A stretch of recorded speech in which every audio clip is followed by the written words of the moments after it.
Hello friends, welcome back to our channel. Already మన ఛానల్లో Pushpa 2 movie review పెట్టాం. But ఇది రివ్యూ అయితే కాదు, ఇది ఒక టాలీవుడ్ ఫ్యాన్గా అండ్ మన టాలీవుడ్ ఇండియాలోనే నెంబర్ 1గా ఉండాలి అనుకునే పర్సన్గా చేస్తున్నాను. ఒక్క లైన్లో నా రివ్యూని మళ్ళీ రీవిజిట్ చేయాలంటే మూవీ ఓవరాల్గా ఒక గుడ్ వాచ్ అని చెప్పొచ్చు.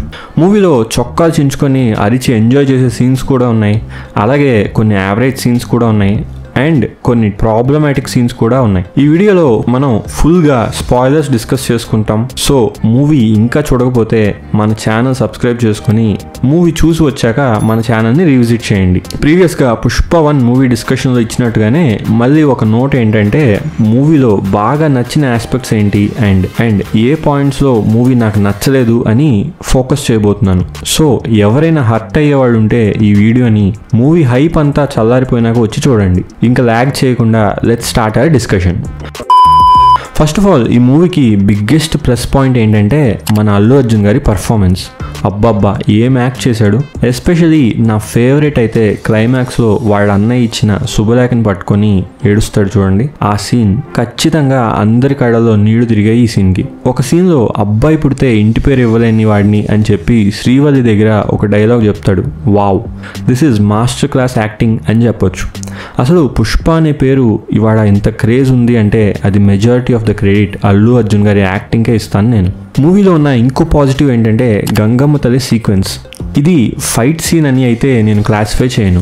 ఈ ఎంటైర్ సీక్వెన్స్ ఒక 20 to 25 మినిట్స్ ఉంటుంది అండ్ ఈ సీక్వెన్స్లోనే ఒక దిమ్మ తిరిగిపోయే డ్యాన్స్ పర్ఫార్మెన్స్ ఉంటుంది బై అల్లు అర్జున్. ఒక ఫైట్ ఉంటుంది, ఎమోషనల్ సీన్స్ ఉంటాయి, ఇన్ని ఉంటాయి ఈ సీక్వెన్స్. అందుకే ఈ సీక్వెన్స్ మూవీ మొత్తానికే హైలైట్ అయింది. టీం మొత్తం అసలు వాళ్ళకున్న 100% ఇచ్చేశారు ఈ సీన్ కోసం. Another positive thing in the movie చెప్పాలంటే పుష్పకి పడ్డ ఎలివేషన్స్. పుష్ప క్యారెక్టర్కి చాలా యాప్ట్గా ఉంటాయి ఈ ఎలివేషన్స్. కొంచెం ఓవర్ ద టాప్ అనిపించినా పే ఆఫ్ మాత్రం అదిరిపోయేలా ఇస్తారు మూవీలో. ఎస్పెషలీ ఆ సారీ చెప్పే సీన్ అయితే యాక్టింగ్ కానీ, ఆ సెటప్ కానీ, ఎండ్లో వచ్చే ఆ పే ఆఫ్ కానీ, దానికి జనరేట్ అయిన ఫన్ కానీ అన్మ్యాచబుల్. పుష్పని రెగ్యులర్ కమర్షియల్ మూవీ నుంచి డిఫర్ చేసింది ఓవర్ ద టాప్గా ఉండే ఫైట్స్ కాదు, ఇలాంటి ఇంటెలిజెంట్ క్యారెక్టరైజేషన్తో ఉండే సీన్స్ మాత్రమే. అందుకే పుష్ప సినిమా కన్నా పుష్పరాజ్ క్యారెక్టర్కి ఫ్యాన్స్ ఎక్కువ. సరే, పాజిటివ్స్ చెప్పేశాను, ఇంకా నెగిటివ్స్ గురించి మాట్లాడడం మొదలు పెడదాం. ఫస్ట్ ఈ సినిమా హైప్ గురించి మాట్లాడుకుంటే, మూవీ చూసేదాకా నా ఎక్స్పెక్టేషన్ మినిమం 1500 కోట్లు కొట్టేస్తుంది అని డ్యామ్ షూర్గా ఉన్నాను. పైగా మేకర్స్ మూవీ కోసం తీసుకున్న టైం అలాంటిది కాదు, 1-2 ఓవరాల్గా 3.5 years ఈ మూవీ మీద వర్క్ చేశారు. తీరా స్క్రీన్ మీద ప్రోడక్ట్ని చూడగానే జస్ట్ ఓకేష్గా అనిపించింది డ్యూ టు కొన్ని ఫ్యాక్టర్స్. మూవీ స్టార్ట్ అవడం ఒక సంబంధం లేని అతికించిన సీన్తో స్టార్ట్ అవుతుంది. లిటరల్గా నేను మూవీ ఎండ్ అయ్యేదాకా ఎక్కడైనా జపాన్లో పుష్ప నీడలో పడ్డాక ఏమైందో చూపిస్తారా అని వెయిట్ చేశాను. అసలు ఆ సీన్స్ ఎందుకు పెట్టారు, ఏం ఎస్టాబ్లిష్ చేద్దామని ట్రై చేశారు మేకర్స్, అసలు పుష్ప ఆ కూలీ డ్రెస్లో ఎందుకు ఉన్నాడు, పుష్ప చేతిలో ఉన్న నోట్ ఏంటి, ఇవన్నీ ట్రైలర్ రిలీజ్ అయినప్పుడు ఏం క్వశ్చన్స్ అయితే నాకు ఉన్నాయో అవే క్వశ్చన్స్ మూవీ చూసి వచ్చాక కూడా నాకు ఉండిపోయాయి. ఈ షాట్ అయితే కంప్లీట్గా మూవీలోంచి మిస్ అయిపోయింది. అండ్ ఈ షాట్ చూడండి, ఇది కూడా లేదు మూవీలో. అసలు ఒక సీన్కి స్టార్టింగ్ అండ్ ఎండింగ్ మూవీలో ఉంచే స్కోప్ లేనప్పుడు అసలు ఆ సీన్ ఉంచాల్సిన అవసరం ఏంటి మేకర్స్కి? ఇది బడ్జెట్ వేస్ట్ చేయడం కాదా? ఈ సీన్ పుష్ప నీడలో పడగానే కట్ అయ్యి చైల్డ్హుడ్లోకి వెళుతుంది. పుష్పకి స్విమ్మింగ్ రాకపోయినా తన ఇంటి పేరు పిలుస్తాం అన్నారని నీడలోకి దూకేస్తాడు. వెంటనే పుష్ప కళ్ళలోంచి మేలుకుంటాడు. అంటే ఈ జపాన్ సీక్వెన్స్, ఈ చైల్డ్హుడ్ సీక్వెన్స్, ఇదంతా జాక్ స్నైడర్ సినిమాలో ఉండే డ్రీమ్ సీక్వెన్స్ లాగా అని మనం అనుకోవాలా? ఏమో, నాకైతే మూవీ మొత్తం ఒకలా ఉంటే ఈ ఒక్క సీన్ అతికించినట్టు అనిపించడం ఏంటి, 100% ఈ సీన్ ప్లేస్మెంట్ ఎక్కడ పెట్టాలో తెలియక స్టార్టింగ్లో అతికించారు. నెక్స్ట్ ఆస్పెక్ట్, ఈ మూవీలో ఉండే టూ మచ్ గ్రాఫిక్ కంటెంట్. ఒక పాన్ ఇండియన్ మూవీ అంటే ఎవరైనా ఫ్యామిలీతో కలిసి చూడాలి అనుకుంటారు, ఇది మాత్రం గ్రాంటెడ్. నిజం చెప్పాలంటే లాంగ్ రన్లో ఒక మూవీ వర్కౌట్ అవ్వాలంటే ఫ్యామిలీ సపోర్ట్ లేకపోతే పాసిబులే కాదు. అలాంటి మూవీలో పీలింగ్స్ అని ఒక ఇబ్బంది కలిగించే కాన్సెప్ట్తో ఉన్న సీన్స్ ఉంటాయి.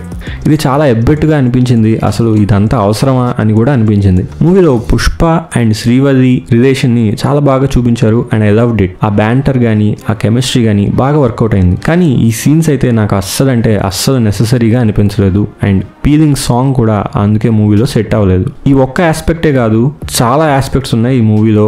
అవి స్క్రీన్ మీద చూడడానికి కొంచెం ఇబ్బందిగానే అనిపిస్తాయి. క్లైమాక్స్లో అయితే రేప్ గురించి చాలా డీటెయిల్డ్ ఎక్స్ప్లెనేషన్లు అండ్ చాలా గ్రాఫిక్ విజువల్స్ ఉంటాయి. ఇలాంటి సీన్స్ మన TFIలో డైరెక్టర్స్ అవాయిడ్ చేస్తే చాలా బెటర్. మీరు గుర్తు చేసుకుంటే ఇప్పుడు టాలీవుడ్లో గ్రేటెస్ట్ డైరెక్టర్ అనుకునే రాజమౌళి గారి మూవీస్లో కూడా ఇలాంటి సీన్స్ ఉండేవి. ఒక పర్సన్ని బ్యాడ్గా చూపించడానికి ఎప్పుడు ఉమెన్ మీద ఏదో జరిగినట్టు చూపించడం అండ్ చాలా ఎక్స్ట్రీమ్కి తీసుకెళ్ళి లాస్ట్కి హీరో చేత ఆ పర్సన్ని చంపడం అనేది ఒక స్టాండర్డ్ ఫార్ములాగా అయిపోయింది. ఇంతకన్నా బెటర్గా హీరోకి ఎలివేషన్స్ ఇచ్చే సీన్స్ డైరెక్టర్స్ రాయలేరా? అందరికీ ఇలాంటి సీన్స్ ఎలా అనిపిస్తాయో నాకు తెలియదు, కానీ ఫ్యామిలీ ఆడియన్స్కి మాత్రం చాలా ఇబ్బందికరంగా ఉంటాయి. పుష్ప 2లో ఇది one of the biggest issues for me. నాకు ఉన్న బిగ్గెస్ట్ డౌట్ ఏంటంటే సలార్ మూవీకి ఏ సర్టిఫికేట్ ఇస్తామని పట్టుబట్టి కూర్చున్న సెన్సార్ బ్యాచ్ ఈ మూవీకి U/A సర్టిఫికేట్ ఎలా ఇచ్చి పాస్ చేశారు అని. దీని మీద చాలా సీరియస్ డిస్కషన్ అయితే జరగాలి ఖచ్చితంగా. Fights choreography. ఈ మూవీలో ఫైట్స్ చూసినప్పుడు నా మైండ్లో తిరుగుతున్న ఒకే ఆలోచన ఏంటంటే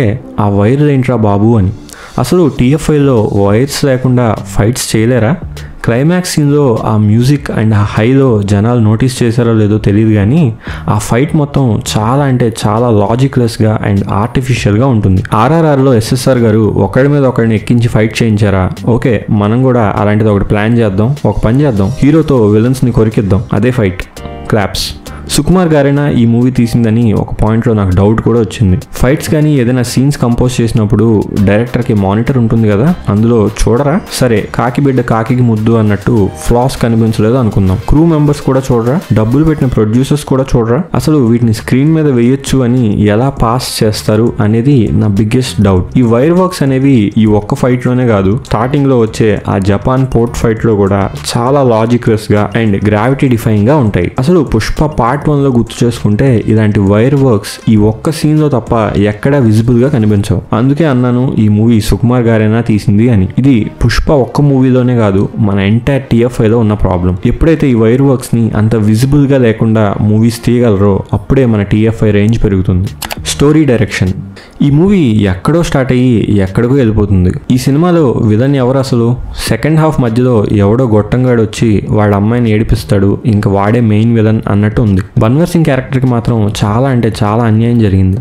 నేను మాత్రం బ్రహ్మాజీని లోపల నుంచి తగలబెట్టేసి బన్వర్ సింగ్ పారిపోతాడు అని ఎక్స్పెక్ట్ చేశాను and I felt bad for Bhanwar Singh. ఒక్కసారి బన్వర్ సింగ్ సైడ్ నుంచి ఆలోచించండి, it's just an ego clash. దానికే బన్వర్ సింగ్ క్యారెక్టర్ని ఎండ్ చేయడం అనేది నాకైతే అర్థం కాలేదు. అండ్ ఇక్కడ సినిమా గురించి చెప్పాలంటే ఎప్పుడైతే మన ఎమ్మెల్యే గారు సీఎం అవుతారో అక్కడితో మూవీ ఎండ్ అవ్వాలి. నాకైతే అసలు నమ్మకం లేదు ఇది ముందుగా అనుకున్న స్టోరీనా ఆర్ ఎంటైర్ స్టోరీని లాస్ట్ మినిట్లో రీడ్రాఫ్ట్ చేశారా అని. ఎందుకంటే ప్రీవియస్గా రిలీజ్ అయిన వేర్ ఈజ్ పుష్ప అనే టీజర్ గుర్తు చేసుకోండి. ఆ టీజర్ ప్రకారం story is completely different, but మూవీలో ఇంకేదో ఉంది. ఖచ్చితంగా ఏదో పెద్ద రీజన్ ఉంది దీని వెనకాల. మ్యూజిక్ గురించి ఎవరు ఎన్ని చెప్పినా నేను చాలా ఆప్టిమిస్టిక్గా ఉన్నాను మూవీ చూసేదాకా. ఒకసారి ఈ మ్యూజిక్ వినండి. సినిమాలో ఈ మ్యూజిక్ అస్సలు సింక్ అవ్వకుండా సడన్గా వస్తుంది. ఈ మ్యూజిక్ని అర్థం లేకుండా 2-3 చోట్ల యూస్ చేస్తారు. ఇది పార్ట్ 1లో మన దేవిశ్రీ ప్రసాద్ కొట్టిన మ్యూజిక్కే, కానీ ఆ ప్లేస్మెంట్ మాత్రం దేవిశ్రీ ప్రసాద్ చేసింది అయితే కాదు. I'm 100% sure. ఎమోషన్ సీన్ రాగానే ఇంకేం మ్యూజిక్ దొరకలేదు అన్నట్టు ఈ మ్యూజిక్ సడన్గా వచ్చేస్తుంది అండ్ చాలా ఆడ్గా అనిపించింది. ఇంకా BGM గురించి ఓవరాల్గా చెప్పాలంటే క్లియర్గా తెలుస్తుంది మన దేవి కొట్టిన మ్యూజిక్ ఏది అండ్ ఎవరో కొట్టిన మ్యూజిక్ ఏంటి అని. Cliffhanger. Baahubali movie cliffhanger గుర్తుందా? Devara cliffhanger, Salaar cliffhanger, ఇలాగే పుష్ప 2లో కూడా అయిపోయిన స్టోరీకి ఒక క్లిఫ్ హ్యాంగర్ ఉంది. అదేంటో తెలుసా? హీరో ఇంకా హీరో ఫ్యామిలీ మెంబర్స్ బాంబ్ బ్లాస్ట్లో చచ్చిపోతారు.